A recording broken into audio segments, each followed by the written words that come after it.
di may seen revue de presse Alaaji Ahmed Aïdara. bismillah cay président calma ku ko am loo di wax dóor ay calma rek laas demuk président Macky Sall dému ci wàllum inondation yi ca banlieue ba day waaw président Macky Sall daal ñëw na diggée na demaat na way samba évidence seene kaay ne dama ne la président Macky Sall gay waaw booy xool sax da doon daw nag ñi nga xam ne dañoo inondé ñemewu ko de maa la wax li président Macky Sall ci boppam ko laalewul ak sinistré nag laa la wax ndaxte askan woowee waaw dañ doon xaar njiitu réew mi nga xam ne daal di kon ca bërëb boobee di Kër Massar ngir xool nag njaboot googee nga xam ne kon sonn nañu ñi ngi ci biir ndox mi tànge goo xam ne kon maar di Italie waaye président Macky Sall day deful li Abdoulaye Wade defoon de dugg ca biir ndox ma xuus jàll kenn gungewu ko waaw Macky Sall defu ko déedéet dama ne la askanu Kër Massar googee waaw taxandeeru Macky Sall la ñu gis démb laa la wax Macky taxandeer te gis nga nag bu ñu sukkandikoo ci reporteru Sénégal yi day Macky Sall ci boppam kon dafa njuuy ñi nga xam ne ndox maa ngi leen di rey di sinistré laa la wax Macky Sall daal ci benn suufu baas di ab tente waaw la dem taxaw sapeur pompier yi ak ñañ dénk gox boobee di ko taggal juróom-ñaari maama muy déglu exclusive yéene kaay ne waaye maire ba Moustapha Mbeng day dootu ko defati dañu ko yuuxoo ba maara di taali laa la wax ne ko nag ba nga tekkati fa sa tànk déclaré ko persona non grata waa FRAPP day nee nañ Macky Sall waxuma dara hors sujet Babacar Mbaye Ngaraaf ne dama ne d'accord jël Kër Massar kon def ko département waaye na fendi ba pare na Kër Massar wow ba pare dama ne la gis nga lii bu doon dissertation na Macky Sall bu nekkoon classe mënul sax am 4/20 laa la wax hors sujet pire la def moom président Macky Sall ci Vox Populi ne dama ne Kër Massar danaa leen ko defal département te tamit il faut ñu bàyyi nag di joxe côté yi nga xam ne dafa am ndox di ko dagg nit ñi kon di fa dëkk farata gi ne daar mooy génnee quartier yi lée ci biir ndox mi la quotidien yi ne kaay ne Macky Sall de aw plan au pompage pompe ndox mi la fa indi de réew mi quotidien ne di indi na fa kay fanweeri milliards la tegoon ca kaw taabal ja dëgg la tribune yéene kaay ne moom président Macky Sall kay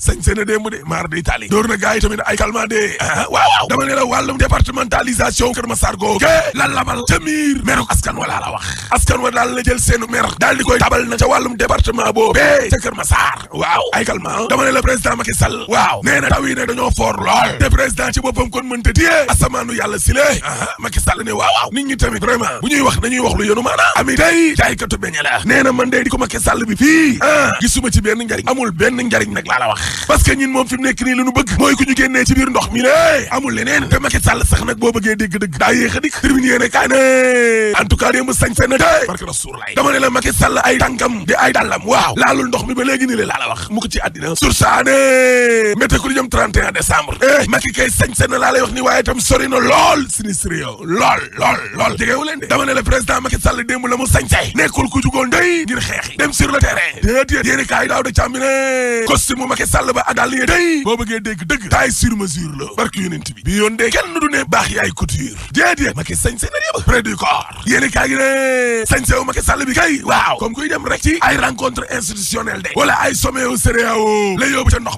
ma mais les ko yéene kaay nee na mais xanaa xamoon le ne Macky Sall xam le ne carrément ne lii mënu ci dara wane na impuissance am laa la wax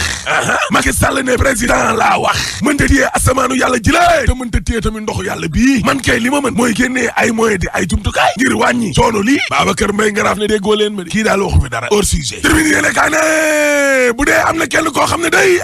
waa Kër Massar ñu ngi ko doon woo démb Ablaye Sow la waa Kër Massar a ngay woo seen doom yëpp ngir ñu ñëw na kon jàppale leen rawatina nag Ablaye Sow moomee ma nga bitim réew Direct News de Macky Sall daal en tout cas bégal na démb waa Kër Massar de waaw ne dana def seen gox boobee département boobee benn ñaar Macky Sall te kaw taabal jooje fanweeri milliards ñett Macky Sall lu tolloo fukki junni ak juróom ci ay doomu aadama di ay njaboot mu fas yéene leen génnee kon ca biir ndox ma waa li neexul critique yéene kaay ne en tout cas Moustapha Niass day waaw xam la ne kon ministre ak directeur yi nga xam ne laale nañ ci wàllum inondation yi lée danañ leen déglu de audité leen kay le quotidien yéene kaay ne Abdoulaye Wade daal en tout cas moo tane Macky pour ministre yi nga xam ne dañoo laale inondation gars yi déglu leen dama ne Omar Sarr ak naataangoo ministre Bekaay Diop yóbbu nañ leen assemblée déglu leen te boobu Omar Sarr waajuróom wu jigéen mi ngi doog a wàcc liggéey Dakar Times day daal dinañuy wax ne dëgg ki tey ci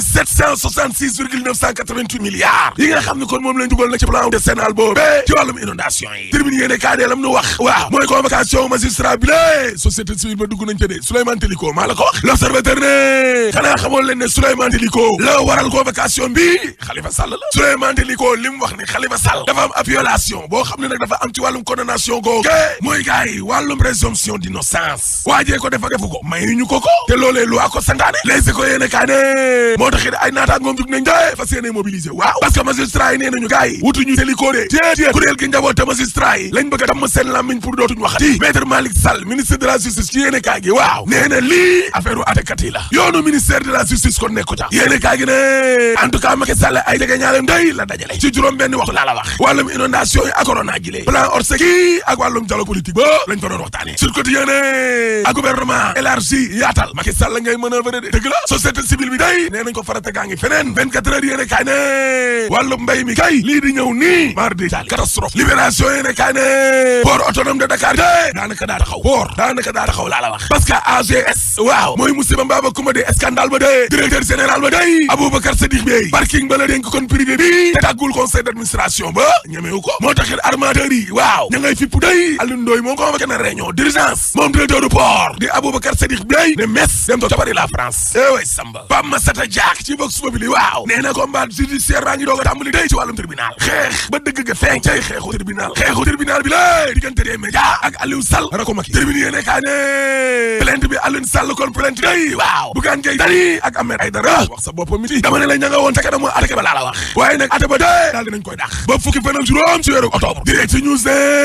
waaye Aliou Sall day bu yeboo mu waaye parce que Bougane Gueye Dany waaw nee na dana simmi Aliou Sall kon ba mu set waay laas te dëgg la Bougane Gueye nee na ci conférence de presse waaw lay génnee ay firnde di ay preuve ne dëggantaan Ndiaye Aliou Sall mi ne jaay na suufu mairie bi société Senas SA bi nga xam ne nag maanaam ñoom ñoo moom Auchan fii ci Sénégal laa la wax njiital des médias yamu ca dee parce que Bougane Gueye Dany nee na dana génnee ay document yi wane ne wàllum jokkalante xaalis transaction am na ca diggante Aliou Sall moomee ak waa Senas SA tubaab bi waaw yéene kaa gi ne ate boobee de waaw nar naa sap ate des médias beeg Aliou Sall de yi waaw ak lu mu saf Aliou na jàpp ne mënuñoo fàtte suñ pétrole bi déedéet parce que suul gaz du ko tere xeeñ te troisième mandat dañ ko fiy tere rek boo paree mën na la alaaji tëjal dans les deux sens élage asalaamaaleykum njiitu réew mi démb ma nga woon ca Kër Massar ca unité 3 ci Parcelles Assainies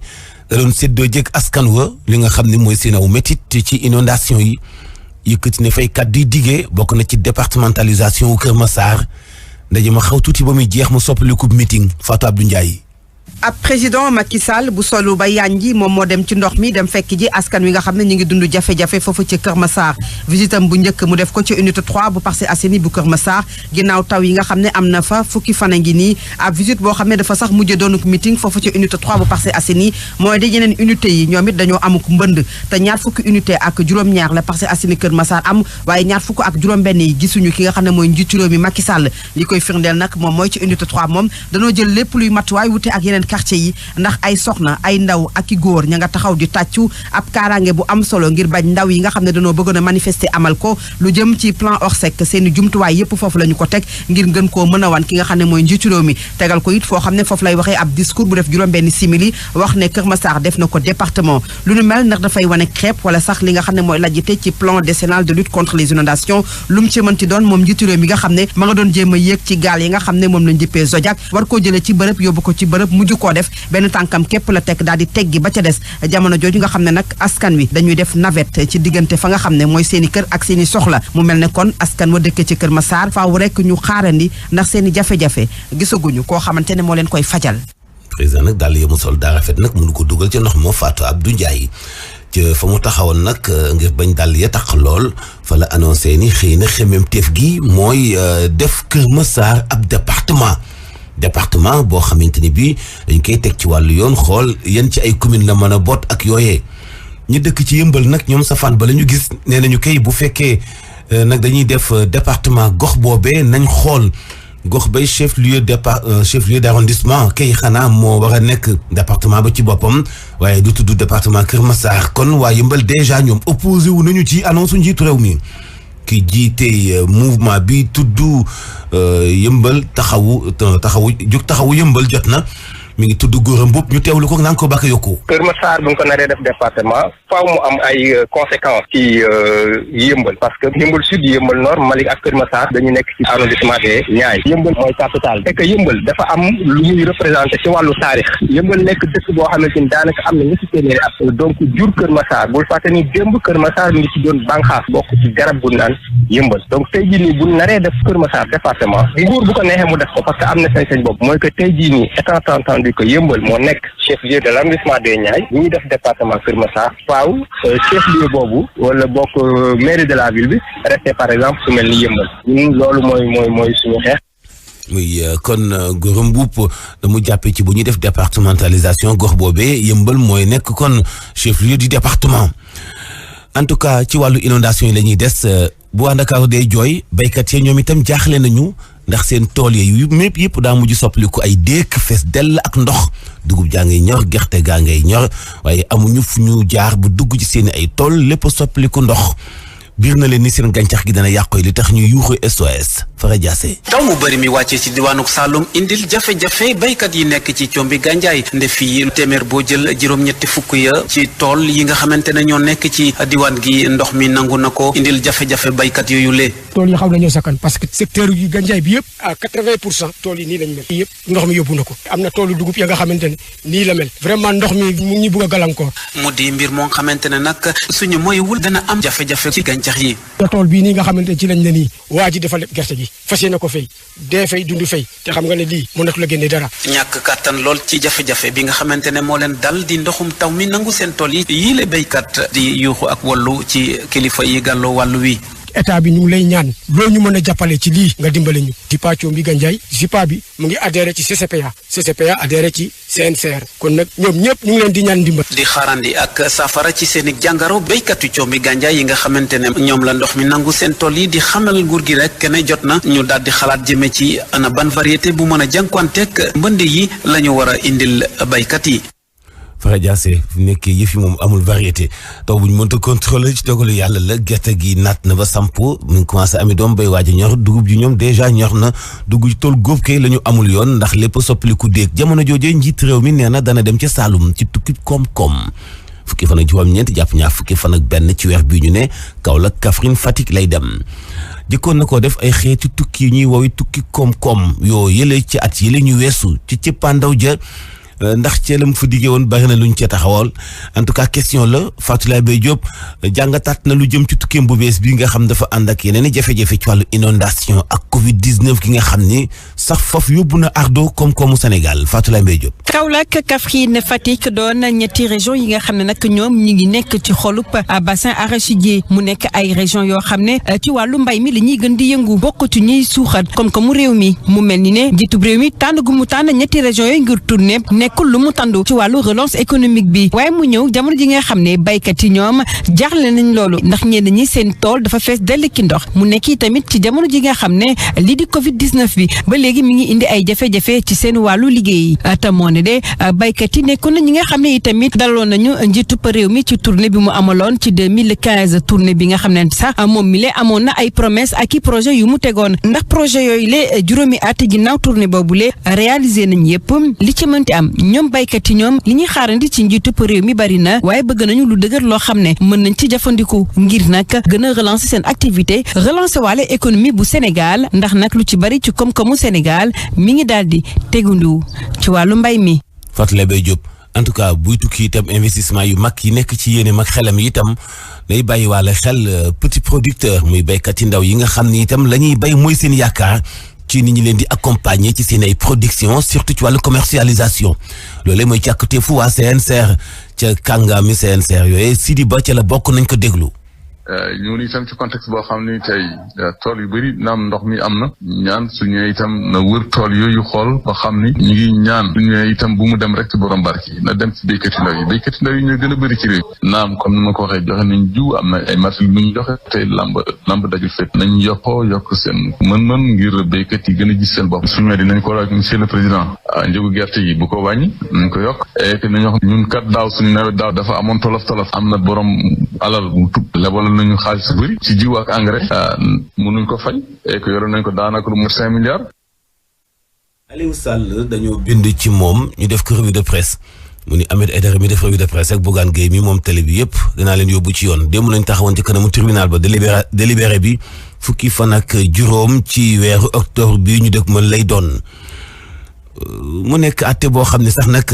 buñ ca noppee des na indi ay firnde yu gën a dëggal xemem tefu Aliou Sall ga mu amoon sax ci li nga xam ni mooy sàkkal pexe ancienne mairie bu Guédiawaye boobule Safiatou Ba Ndiaye. Alioune Sall jaay na mairie Guédiawaye Auchan bi le titre bu journal Direct News nga xamante ne El Hadj Ahmed Aïdara daf ko commenté ci revue de presse am moo waral nag coow li nga xamante ne rek dafa mujjee ci tableau juge bi mu di procès boo xamante ne rek mujj nañ ko dàkkaat tey jile ba fukki fan ak juróom ci weeru octobre bii di ñëw lépp nag mu ngi jugee ci benn plainte boo xamante ne maire bu ville bu Guédiawaye moo ko déposé woon contre journaliste bi di Ahmed Aïdara ak patron groupe des médias Bougane Gueye Dany ngir lu mu duppee offense ak diffamation ñeel njaayum mairie Guédiawaye boobule Auchan suñu sukkandikoo ci avocat wu maire bu ville bu Guédiawaye leader mouvement Guédiawaye la bokk ci revue de presse am dafa fësal ni rek bâtiment bu mairie Guédiawaye dañ ko jaay Auchan ci lu toll ci $1 milliard ci suñuy koppar Aliou Sall nag jotoon na servir benn citation directe ki jiite Guédiawaye la bokk waaye itam patron groupe des médias ci sàkku rek ñu fay leen lu toll ci $1 milliard comme un ndàmpaay wala sax dommage ak intérêt. gën a mettel xeex ba ci wàllu corruption yitteel la bu baax OFNAC loolee sax dogal la bu bàyyikoon ci conseil des ministres bi weesu mu nekk benn plan 2020-2024 bu dañuy gën a dooleel OFNAC ngir gën a yaatal xeexub ger ci wàll yépp nag wante itam faw kilifa yi diine yi ak société civile bokk ci boobu lépp xeex bu ñu doyloo kàddu yi bàyyikoo ci ki yor communication ci biir OFNAC Mamadou Kassé nañ ko déglu. nga dégg président de la République waa société civile waa secteur privé ak secteur public ñu bokk ci xeex bi ñu mun a taxaw àndandoor mun a xeex wuruj ak guerre ndaxte dafa doon loo xam ne du ñun rek du OFNAC rek moo koy def donc ñeneen ñoo koy def moo tax tey c'est un mouvement très vaste benn genre coalition nationale boo xam ne ku ci nekk da nga ciy gis sa bopp y compris les différents acteurs y compris même les religieux tous les secteurs boole nañ leen ci xeex bi nga xam ne tey buñ ko tëralee ku ci nekk di nga ci gis sa bopp ku ci nekk di nga xam nan ngay xeexee wuruj ak guerre ci Sénégal. Sénégal loo nekkatee am na lu toll ci juróom-ñeenti junni ak juróomi téeméeri nit yu nekk ci biir kaso yi ci Sénégal nekkate ba fa coronavirus bi jaaree laal na ci ñoom lu toll ci juróom-ñetti fukk ak juróom ministre bi wax lu jëm ci wàllu yoon ci Sénégal moo ko xamle maître Malick Sall nañ ko déglu. musul dugg ci kaso yi parce que bu duggoon ci kaso yi musiba lay nekk. administration pénitentiaire dafa jël beneen procédure. ñu mettre en place ay lu ñuy wax ay centre de transit da ngay nekk foofu ñu vérifier ndax développé nga maladie bi wala développé maladie bi boo ko développé 14 jours ñu yónni ci yóbbu la kaso boo ko développé ñu faj la donc cas yi ngeen gis ci condition yooyu la ñuy fay parce que dañuy ñëw directement mandat de dépôt ci centre de transit yooyu foofu la ñu am ay cas positifs. te 89 cas positifs yi ñëpp wér nañu. Malick Sall lu toll ci 4 millions yi xale daañu dem l'école ci jamonoy Covid 19 xëy na walaay booba sax mu jeex waaye li mu laaj mooy jël ay motuwaay teel koo gàttandu ba du am benn mbetteel wala benn tiitaange dafay laaj nag liggéey bu am solo ak tàggatu gu ñu jagleel ñi saytu xale yi ci wàllu mën a aaru ci wopp boobee di Covid 19 balaa ñu yegg ci ubbite l'école yi ci mbooleem fukki région ak ñeent yi nekk ci Sénégal mooy xëymem te fukko si deb ajaratu ay suñing moo ñu toppal xëymem te fukko si deb boobee ci xeex li nga xam ni mooy coronavirus ba bu école ubbee mu bañ a répercuté wu ci ñoom ajaratu Aïcha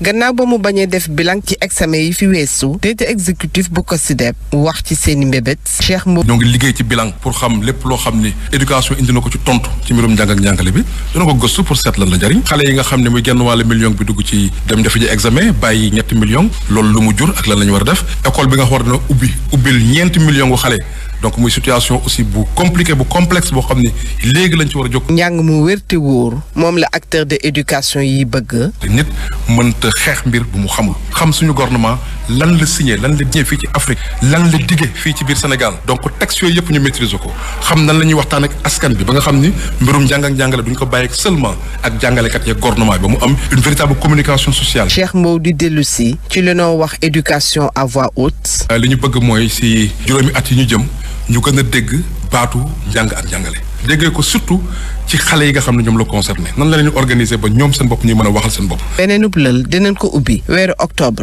bi nu dëgmal. Matlaboul Fawzayni di l'hôpital bu mag ba nekk ca Touba ci jamonoy màggal gii bu sañoon day dajale ci ay poche de sang yu lu bëree bëri loo xam ne dara ci wàllu soxlay deret du doon lu koy bett. loolee nag lu mu lancé la ngir am xemmemteef goo xamante ni bii daal nit ñi daañ ci taxaw loolee mën a sotti. association pour le développement ak unité benn bu nekk fële ca Kër Ndaw daal nañuy joxante loxo ngir wuy si appel bu am solo boobe bàyyi ko ci kilifay l'hôpital ba ñu fekk ca Bawol Abdoulaye Diagne. ngir ba dara bañ leen a bett ci màggalug Tuuba gi ñu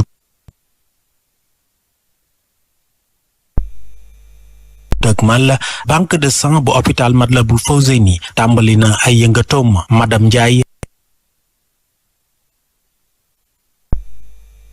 Mame Fatou Diop jiite banque de sang bu hôpital Matlaboul Fawzeyni. waaw wàccaayu màggal gi dañu am ay série de collecte bii lañ tàmbalee tey. noonu muy rafetlu jéego yuñ jot a seqi ci lu ni mel. masuñu màggal Touba sant yàlla ba deret manqué fi ci accident yi wala ci dara 100 la nit mënut a dajal à 100% mais ñun suñu pourcentage de satisfaction hôpital Matlaboul Fawzeyni passé na 95%. ñaareelu banque de sang ci Sénégal Touba ne saa su ne ci askan wi lay sukkandiku ngir am li mu bëgg. ñi ngi wut nit ñaa ngi ñëw maye parents yi su amulee ñi ngi maye chaque année dinañ am lu war a toll ak 7000 personnes yu maye deret. banque de sang bu hôpital Matlaboul Fawzeyni nekk ci ay jafe-jafe yu metti ci wàllu jumtuwaay ya ne ba fi mu toll nii ni ñuy liggéeyee nu xewi la ci jamono.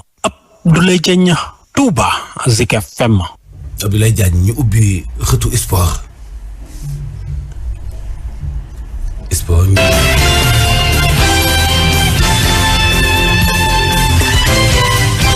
Actu Sport. Sport ñu ànd ci ak Baye Mante Mboup salaamaaleykum. aleykum salaam El Hadj Mouhamadou Mansour Diop. JOJ muy Jeux olympiques de la jeunesse Dakar 2016. CNOSS lu mu wax. waaw CNOSS nag ni ki démb moom ak muy comité national olympique sportif sénégalais ak agence bu France développement ñu signé ab accord ngir nag lu jëm ci wàllum wàccaayu Jeux olympiques de la jeunesse ñu fas yéene ko amal la fii ci Sénégal ci atum 2026 ni ki démb foofu ci Paris financement bi nag toll na ci lu ëpp 787 millions suñu xaalisum réew boobu le financement nag ni ki nag collaboration bi sax ci atum 2019 la ko nag ñaari kuréel yi lancé woon li ñu ci bëgg rek mooy nag defaraat lu jëm ci wàllum infrastructure sportive yi fii ci Ndakaaru lu ci mel ni stade Iba Mar Diop piscine olympique ak caserne Samba Diéry Diallo bu ñu ci jógee tamit dinañ def nag seen kéem kattan ngir tax ba mouvement sportif yi ak ñu yëngu ci wàllum sportif olympique yi ñu gën a nag yokk mobilisation bi yokk sensibilisation bi jëmale nag ci école yi ngir nag ñu xamal leen yan mooy discipline olympique fii ci réew mi. vidéoconférence bu jëm fan. waaw confédération africaine bu athlétisme nit ki nag altine gu ñu jëm bu 10 heures jotee ñoo fas yéene amal ab vidéoconférence jagleel ko taskatu xibaar yi lépp nag dikkaat ci conseil bu ñu mujjee am nit ki juróom-ñeenti fan ci weerum septembre gi ñu génn di fàttali nag directeur général bu instance dirigeante bu athlétisme africain di sénégalais bi di Lamine Fati moo fas yéene nag jàkkaarloog taskatu xibaar yi ngir indi nag ay leeral ci ay décision yi nga xam ne jëloon nañ ko di fàttali nag ne lu jëm nag ci boobule conseil sax confédération africaine bu football am na yenn lu ñu ci jëloon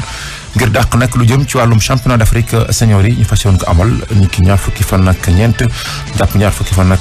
juróom-ñett ci weerum juin foofu ci Alger ñu dàq ko nag ba atum 2021 li ko waral du leen lu dul mbas mi di Covid-19. ajjuma bi ñu dégmal mooy doon juróom-ñaar fukkeelu congrès bu FIFA war a waxtaane nag jafe-jafe yi nga xam ne mbas mi di Covid-19 indi na ko nag ci football bu àdduna bi ñoom ñi la sax ñu jàpp ne boobule congrès nag waroon nañ ko amal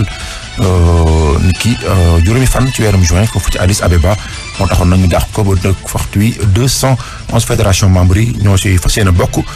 di fàttali nag ni FIFA ci programme bi mu duppee programme FIFA Forward jot na si nag indi ay leeral di fàttali nag ni ki tey tamit foofu ca programme championnat européen ñeenteelu bëccëg Ligue 1 bu France 19h Lyon dina ci laale ak Nîmes démb nag Olympique bu Marseille dafa daanu ci kaw Saint-Étienne ci première journée retard ñaari ball ci dara tax nag ba waxtu wi Saint-Étienne moo nekk ci bopp championnat bu France gannaaw ba amee ñetti ndam ci championnat bi tey tamit ñaareelu bëccëg foofu ca Espagne 19h Getafe dina ci laale ak Osasuna tey nag la ñuy tàmbali tamit lu jëm ci wàllum championnat bu Allemagne 18h30 Bayern Munich bi nga xam ne moo yor raaya gi mooy dafa seen dalal ñii di waa Schalke 04 ñaareelu bëccëg foofu ca championnat bu turc 17h yéeni Malatyaspor moo